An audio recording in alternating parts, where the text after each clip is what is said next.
Man, my go-to dish. So I grew up in a ham family. We're actually not big turkey eaters, so I definitely like a good honey glazed ham and like some cabbage greens and the works. Nothing crazy, nothing crazy. Which works? The works, really just cabbage greens and ham, and then a good little. Like my mom don't even cook. I'm a grown man now, so I got cut off. But you know, but like dressing. Cabbage greens, fried cheese, mac. The usual. Nothing crazy. So does that mean you're cooking then this week at some point? I was. They did request that I bring a meatloaf to Thanksgiving. My meatloaf is a little different because I make it my style. But I might do the meatloaf this year. So we'll see. So I prefer, or my family, I should say, prefers more of a savory meatloaf. I know a lot of people like ketchup and kind of like brown sugar, make it sweet. We don't really do all that. Well, we take the onion mix, the Lipton onion mix or whatever it is. You take your eggs, your crackers, or chicken biscuits or whatever you do to hold it together, and then you bake that. Put some tomato sauce over the top, and then we rocking with rice and mashed potatoes all day. That's how I do it. You said which one? See, I just got asked this question earlier. So I don't eat confections, y'all. So I'm not a big pie and or cake guy, but cookies and cream, ice cream is right up my alley. So we can do that all day. How you feeling physically? Physically, I feel a lot better. Obviously, you've been dealing with some stuff this season, but that's par for the course in the trenches. You're not coming out unscathed. I revel in that. So we're back to business as usual, and it's time to finish off strong. So you be good for Thursday? Oh, absolutely, 100%. How do you practice pretty much? Yeah, I did everything. It's been a shortened schedule, so it's been cool.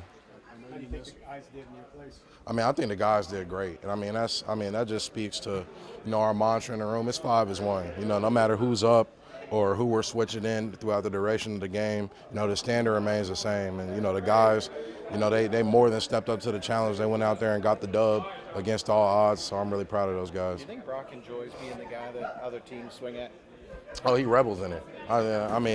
I spoke about this a couple times, but Brock is that dude. Like, he is that problem child. So, every time he gets a chance, he's gonna stir the pot. But we feed off that. That's something I really appreciate about his game.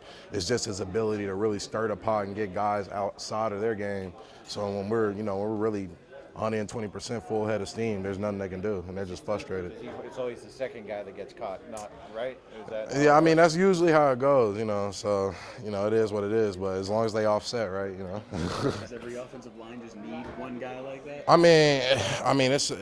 It's a token position, You gotta have that villain on the offensive line, For a lot of people, I just think of Ryan Jensen for the Bucks when he played. He was kind of that. That token guy, and I think, Brock takes it to a different level, so yeah, he's special. You guys got a win that you badly needed and wanted. Is it easy to keep that desperation after getting a win? For us, and a lot of guys have spoke on it, we are playing for our season. Every week in and week out, I really am playing for the dude next to me, the dude in this locker room who, might not be in the same position as me. So, yeah, what's important now is winning. That's what our focus is. That's what we're going to continue to do every single day. We're going to attack it just like that. Now that you are a couple days removed from Sunday, have you allowed yourself to look at the schedule and realize that, hey, there's some opportunity, it would seem, there for you guys to stack some up? I always knew, as long as, there's time on the clock, games left, it's just a matter of us taking advantage of every opportunity we get. We can run this thing. We can have a chance. So all we got to do is win. That's really it. That Brock kind of villainous, is that something that can be taught, or is that just something that's? It's. I think he's born with that. I think that's a genetic trait. So that's definitely some of his. Some guys got it. Some guys like to talk. Some guys don't like to talk very much. Anything is good. Whatever your game is your game. But that's a big part of his game for sure. You mentioned it being infectious. How does it become infectious? How do you guys feel? It's kind of like this, right? You talk about the second guy getting caught. When Brock pushes somebody and somebody pushes him back, just because Brock pushed him first doesn't mean I'm gonna let him get that lick back. So he always got somebody coming up behind him. And if it's a problem, we can have problems. That's kind of the mindset. So it's infectious because you can't mess with us.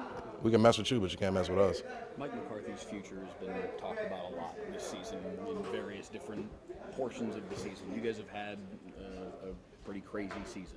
it got discussed again this morning by Jerry. He said he doesn't think that it would be crazy for him to get a contract extension after the season. What do you think, big picture, of the job that McCarthy has done this year, especially amid what has been a difficult season?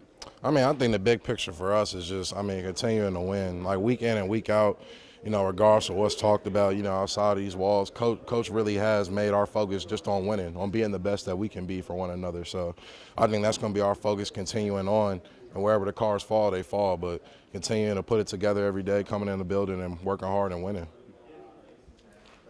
Thanks. Appreciate it.